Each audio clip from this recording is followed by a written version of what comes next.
I was in my room watching. I was watching this thing on the Animal Channel, right? Like the Discovery or whatever.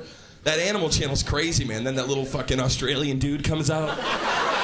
He's always yelling at the camera, "Hello, come on, follow me, let's go. Come on, let's go on an adventure, come on."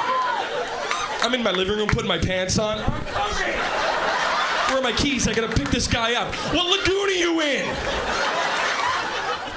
Come on, let's go. That dude's nuts. I seen an episode the other day. He comes to a lake. There's like 14 crocodiles snapping, rolling around. He looks at the camera. He goes, "I'm gonna dive in just to see what happens." He's walking through the woods. He's like, "Look, a beehive. I'm gonna shove my head in. Take a look around. Gorgeous, gorgeous. Come on, follow me as I bitch slap this baboon. Gorgeous.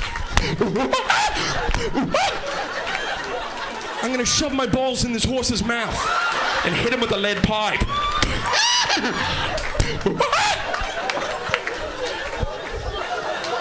Join me tomorrow when I rape a cow just for spite."